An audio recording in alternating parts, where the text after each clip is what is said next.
¿Qué tal, amigos? Bienvenidos a Construyendo Leyes, un espacio que nos permite conocer de cerca el trabajo de todas las comisiones de la Asamblea Nacional.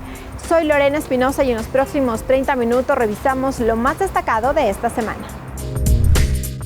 Esta semana, listo informe para segundo debate de proyecto de ley de vivienda de interés social. Comisión de Salud analizó la situación de la pandemia.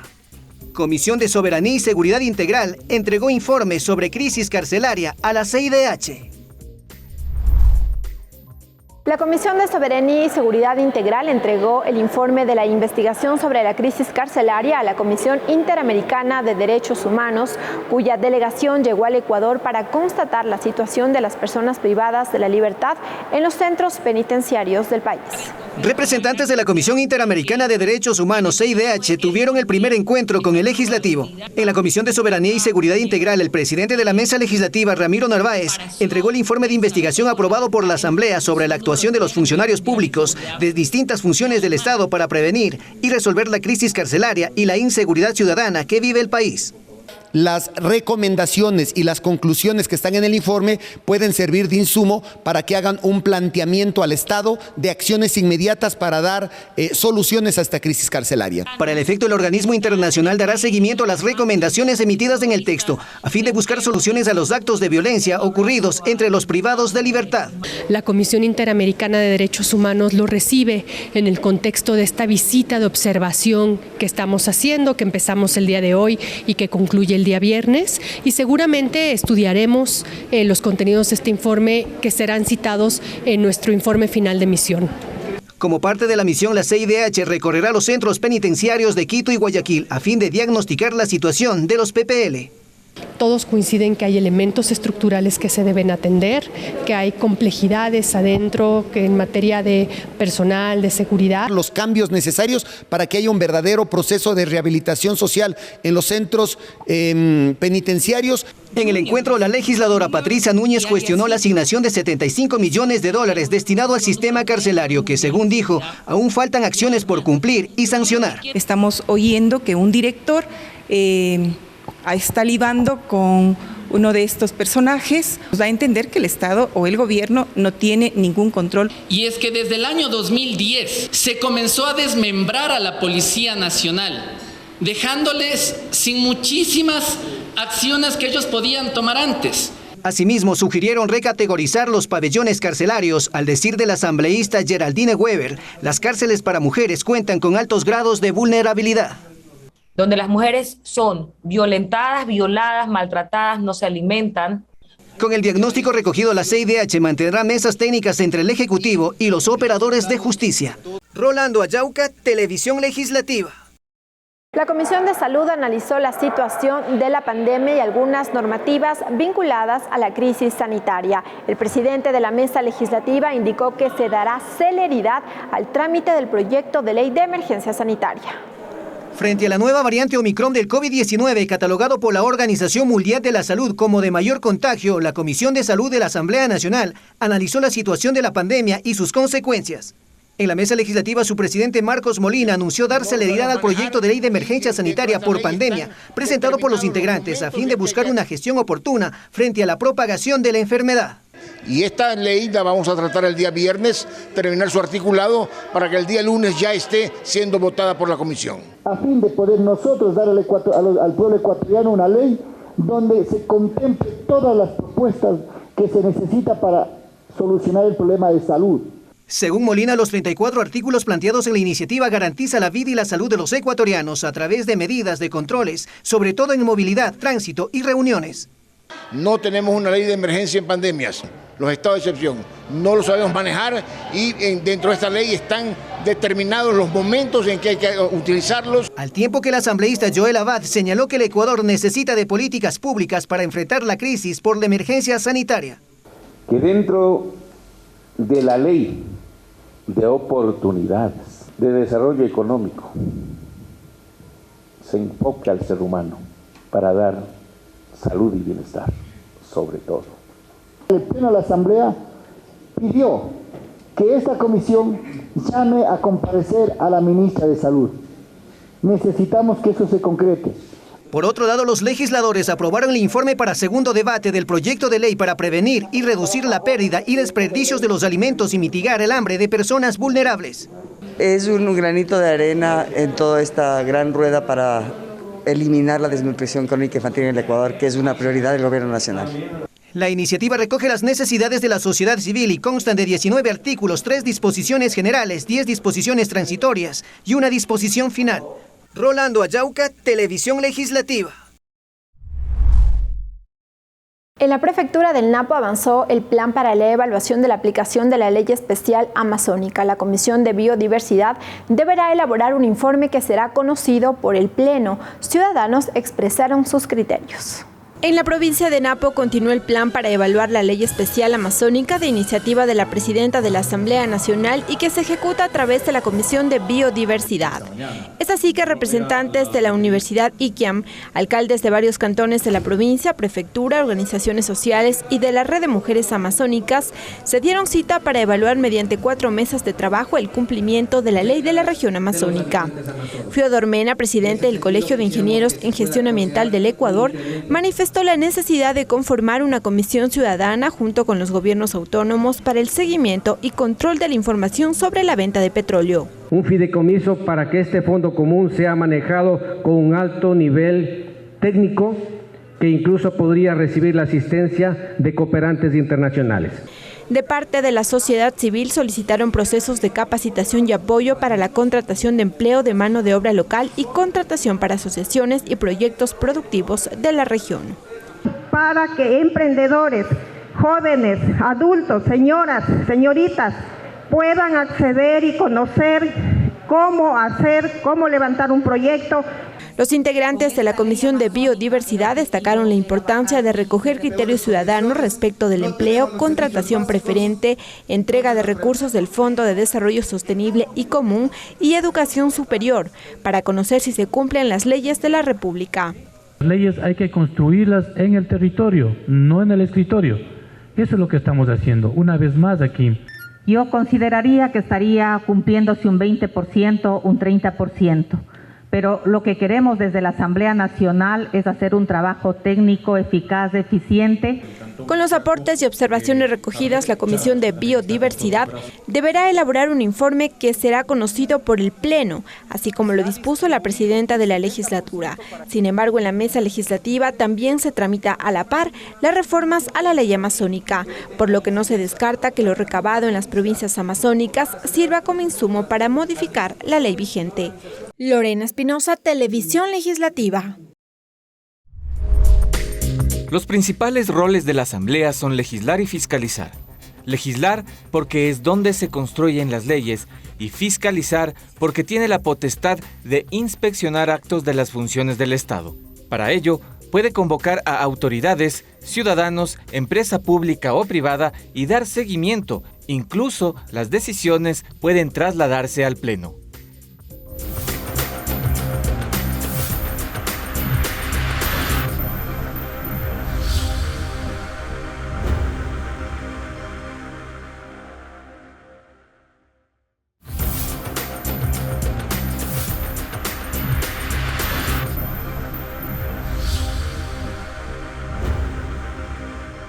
Seguimos con más de Construyendo Leyes y ahora les comentamos que la Comisión de Gobiernos Autónomos aprobó el informe para segundo debate del proyecto de ley de vivienda de interés social. Para hablar un poco sobre esta iniciativa ya me acompaña el asambleísta Celestino Chumpí, él es presidente de esta mesa legislativa. Asambleísta, gracias por aceptar este espacio. Coméntenos un poco, por favor, cuál es el objetivo de este proyecto de ley. Muchas gracias, distinguida periodista de la Televisión Legislativa. Muy buenas tardes.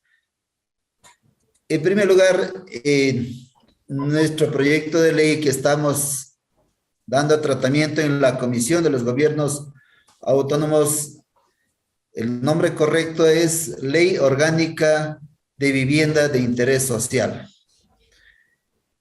En ese sentido, nosotros como 9 integrantes que integramos, valga la redundancia, en esta comisión, se aprobó el informe para segundo debate y que la Asamblea tiene 5 días para ser debatido en el Pleno de la Asamblea Nacional.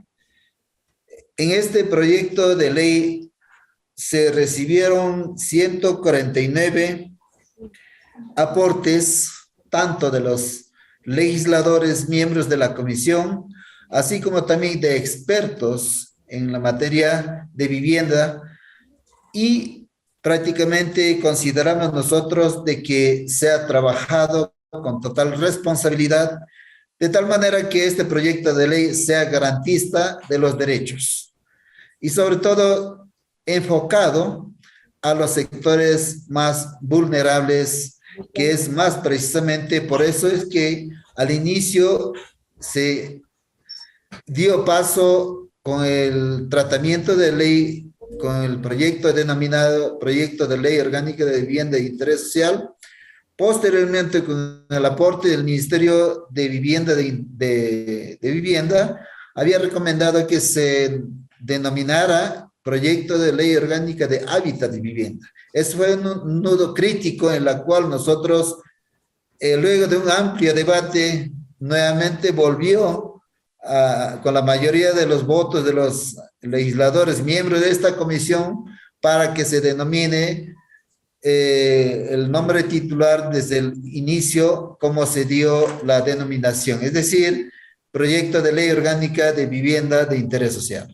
Justamente ahí, asambleísta, nos ha dicho que es eso, dar beneficios a los sectores vulnerables, y también el proyecto busca combatir el crecimiento del déficit habitacional, y ahí entrega algunas obligaciones tanto al Estado como a los gobiernos municipales. ¿Cómo se canalizaría esto para que ya no exista este crecimiento, este déficit habitacional?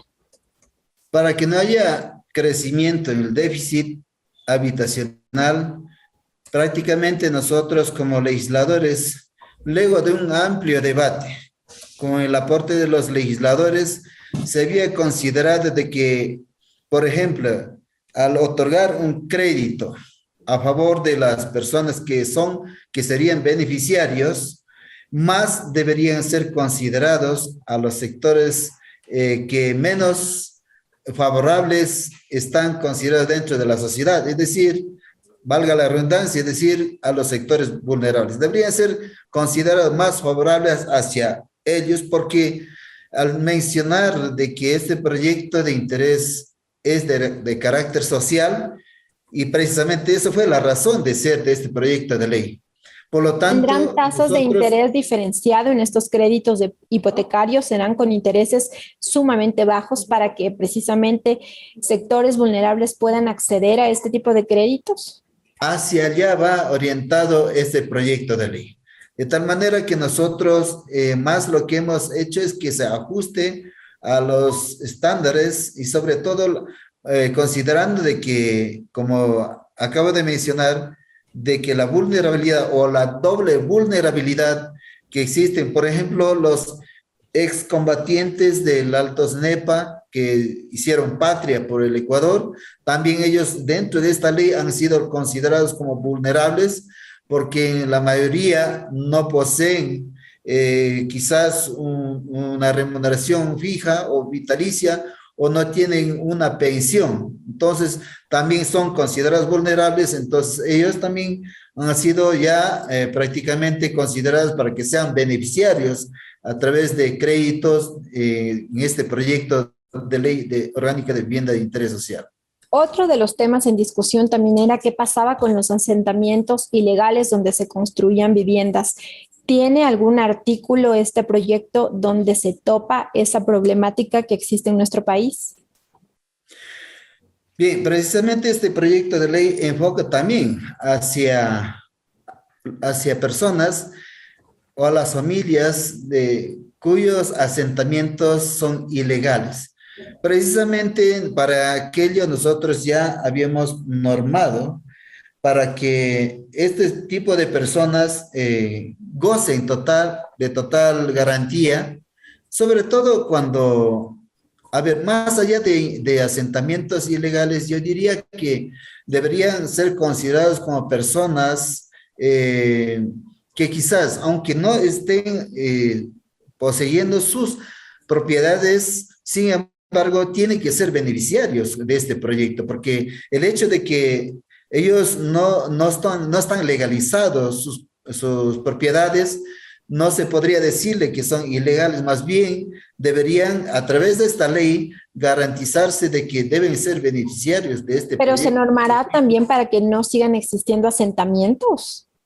Obviamente sí, por eso es que fue una participación ya amplia, y es más, nosotros en esta socialización ya nosotros hicimos de que participen las entidades tales como CONAGUPARE, tales como AME, CONGOPE, para que ellos sean los que aporten cómo operarían en caso de vivienda, en caso que se quiera implementar programas de vivienda en los municipios donde existen la mayoría asentamientos ilegales. Entonces, también está normado. Ello fue con el aporte de los municipios, con el aporte de los gobiernos provinciales, con el aporte de los gobiernos parroquiales.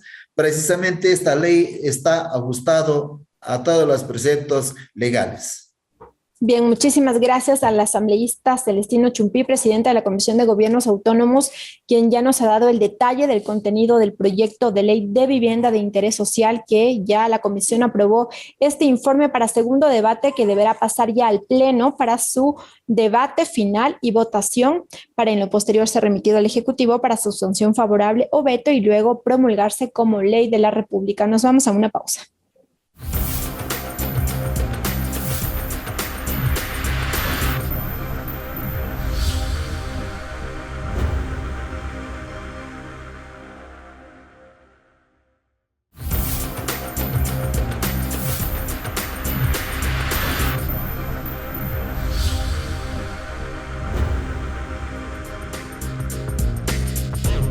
Porque en ellas se aprueban los informes para primer y segundo debate de las leyes. Las comisiones son el espacio de mayor profundidad de debate, porque es ahí donde se aprueban los textos que llegan al Pleno de la Asamblea.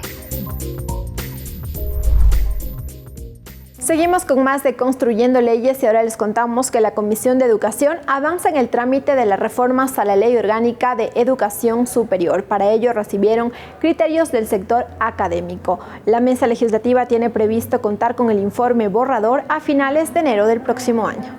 Avanza el tratamiento de las reformas a la Ley de Educación Superior LOES. Esta vez la Comisión de Educación de la Asamblea Nacional recibió a representantes académicos, quienes hicieron sus aportes a la normativa. Rafael Branquinger, docente y gestor universitario de España, consideró que el sistema de educación superior en el Ecuador necesita de cambios en función a la actualidad académica basados en derechos universitarios. Servicio público que tiene que estar acreditado, que tiene que garantizar, digamos, una calidad y que, por supuesto, tiene que colmar las expectativas de aquel que al final va a invertir. La mesa legislativa además escuchó al legislador Luis Almeida, proponente de uno de los proyectos de reformas a la LOES.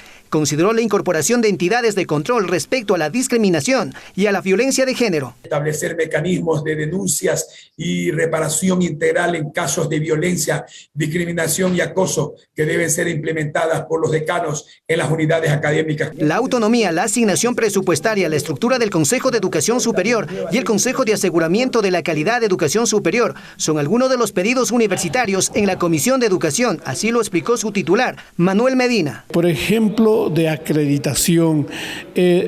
La autonomía ha sido un tema, como digo, muy importante que en todos los estamentos se ha analizado. Yo he planteado que el tema de la interculturalidad se tiene que transversalizar.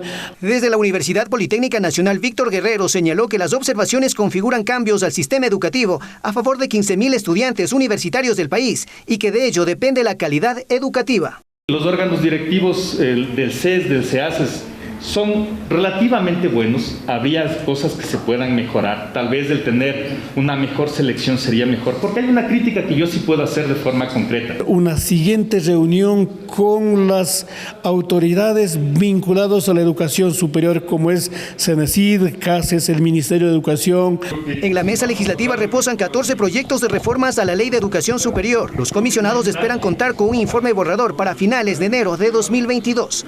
Rolando Ayauca, Televisión Legislativa.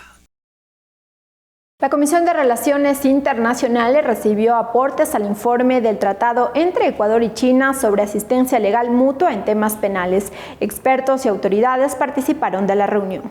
Este lunes, la Comisión de Relaciones Internacionales recibió observaciones al informe del tratado entre Ecuador y China sobre asistencia legal mutua en temas penales. Marcelo Vázquez, delegado del Ministerio de Relaciones Exteriores, expuso, entre otros temas, sobre la forma y contenido de la solicitud para la asistencia. Toda solicitud de asistencia penal deberá contener información relevante sobre la identidad y paradero de las personas, la descripción del objeto a inspeccionarse, descripción de algún procedimiento particular a seguirse, descripción del requisito de confidencialidad y en el caso de recepción de testimonios debe presentarse la lista de preguntas a ser contestadas. Por su parte, el académico Fernando Altamirano detalló los puntos más importantes que se abordan en los 24 artículos que contiene el instrumento internacional. Una de las temáticas, los delitos políticos. Me pareció muy interesante porque va de la mano dentro del derecho internacional público y dentro de los derechos humanos. Por lo tanto, nadie puede ser discriminado por su raza, sexo, religión, nacionalidad o opiniones políticas, lo que pienso que fue muy coherente incluirlo dentro de este numeral número 3. En otro tema, la mesa conoció el oficio sobre la resolución del Pleno de la Asamblea Nacional acerca de los servicios para compatriotas que requieren patrocinio legal en el extranjero y repatriación de restos mortales. El legislador Ángel Maita mocionó solicitar información a las autoridades pertinentes. Remite a esta comisión en el plazo de 8 días un informe que complete las conclusiones solicitadas por el Pleno de la Asamblea Nacional en la referida resolución. Finalmente, los comisionados dieron tratamiento del proyecto unificado de la Ley Orgánica para la garantía, promoción y protección de la libertad de prensa, de opinión, de expresión y de la comunicación. Jennifer Carrera, Televisión Legislativa. Y ahora les contamos que la Comisión del Derecho al Trabajo escuchó a representantes de los trabajadores del sindicato de la empresa pública Siembra, del proyecto Yacha y Ciudad del Conocimiento, quienes fueron desvinculados del trabajo. En la mesa legislativa, Kiwar Salazar, secretario del Sindicato de Trabajadores de Siembra EP, denunció la vulneración de derechos laborales. Precisó que existen 30 demandas entre personas con discapacidad de la tercera edad y embarazadas. Salazar rechazó la inconstitucionalidad del decreto 106 emitido en el gobierno anterior relacionado con la extinción de las empresas públicas. Expuso que no se les ha reconocido el contrato colectivo, descuentos ilegales, liquidaciones al margen de la ley. La Comisión del Derecho al Trabajo anunció que preparará un informe sobre el tema previo a viabilizar los pedidos de información a las diferentes entidades. Aduciendo que hay un decreto ejecutivo, el juez de primera instancia nos había negado las medidas cautelares. Una vez que negaron las medidas cautelares, enseguida, al siguiente semana nos notificaron a todos los 332 compañeros trabajadores de Código de Trabajo y más de alrededor de 120 compañeros que estaban bajo el régimen del LOCEP y otros por LOE. Entonces, de la cual muchas vulneraciones de derecho de trabajo. Nosotros habíamos hecho denuncia. Primero que no había una notificación de que, según la resolución 071, menciona que sí debe haber una notificación. Por otro lado, en este caso, si es que la empresa nos notificaba, la empresa tenía que, en este caso, reconocer esos días, ¿no? La Comisión de Soberanía Alimentaria avanza en el trámite del proyecto de ley para la fijación del precio de la leche y sus derivados. Los comisionados recibieron aportes de varios sectores. Fabián Sánchez, representante de la Red de Beneficiarios Agrícolas, expuso la problemática que viven los agricultores. Precisó que ahora es fundamental capacitar a los jóvenes por parte de las autoridades. Los agricultores están a diario bañándose en químicos para darnos alimentos. Y a ellos es que debemos volver los ojos para generar salud en nuestro pueblo. Gabriel Andino y Roberto Merino se mostraron a favor de la propuesta. Sin embargo, entregaron propuestas técnicas para que se revisen los precios comerciales. Nos gustaría saber cuál es el criterio técnico con el que se tomó esa decisión, centavos pagado en pie de finca a los pequeños productores. No somos los ganaderos, definitivamente no lo somos. Somos la cadena más pequeña y más débil, la más fraccionada. En el resto de la cadena es donde está la capacidad de fijación de precios. Entonces, lo que quisimos nosotros decir, bueno, pensamos, dijimos, si esto es así, estamos ante un oligopsonio. La comisión también continuó con el trámite del proyecto de ley para la defensa y desarrollo de la economía familiar campesina. Para ello escuchó a Miriam Paredes, quien propuso reforzar la economía del agricultor. Pienso que la ley presentada debería estar, digamos, dentro de un código más grande y más amplio que permite que la LORSA, que la Ley Orgánica del Régimen de Soberanía Alimentaria, se cumpla en toda su extensión. La mesa legislativa tiene previsto sesionar en la provincia del Azuay la próxima semana y el 10 de diciembre en Manabí. Esto con el fin de recoger aportes ciudadanos en ambos proyectos de ley. Lorena Espinosa, Televisión Legislativa. La Comisión de Enmiendas Constitucionales inició con el análisis del proyecto de enmienda al artículo 138 de la Constitución referente al mecanismo para resolver la objeción parcial enviada por el Ejecutivo a los proyectos de ley. Los comisionados escucharon a expertos en materia constitucional. La sesión de la Comisión Ocasional de Enmiendas Constitucionales se desarrolló de manera virtual.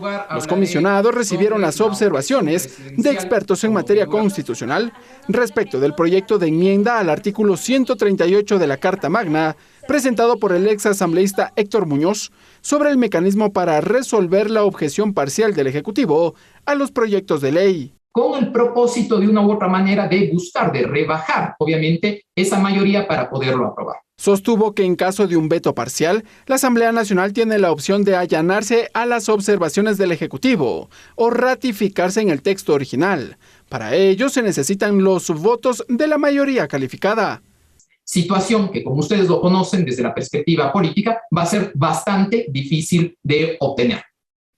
¿Cuál es el cambio? El cambio implicaría simplemente bajar. Estamos disminuyendo algo así como 20 votos, ¿sí? 20 asambleístas, lo cual, entre otras cosas, en teoría sería mucho más sencillo. La doctora en jurisprudencia de la Universidad SEC, Valeria Novoa Jaramillo, expresó sus observaciones bajo un enfoque académico y multidisciplinario. Y la intencionalidad es dejar marcadas las instituciones de tal forma que puedan cumplir con el rol del derecho constitucional, que es controlar al poder y además asegurar que nosotros podamos ejercer derechos. Mientras que el presidente de la Comisión Ocasional de Enmiendas Constitucionales, Francisco Jiménez, destacó el proyecto de enmienda. Me parece indiscutible, y yo en esto me permito discrepar tremendamente con lo que dice la Corte Constitucional, de que no se afecta el equilibrio entre Ejecutivo y Legislativo, de que no se alteran las competencias del Ejecutivo y Legislativo. Por supuesto que se alteran, porque ya la decisión del Ejecutivo vale menos votos, es una realidad. El proyecto de enmienda constitucional cuenta con dictamen de constitucionalidad de la Corte Constitucional. Ricardo Bravo, Televisión Legislativa. Bien, y así concluimos esta emisión, amigos, pero recuerden que ustedes pueden seguir de cerca el trabajo de todas las comisiones a través de sus redes sociales. Hasta la próxima.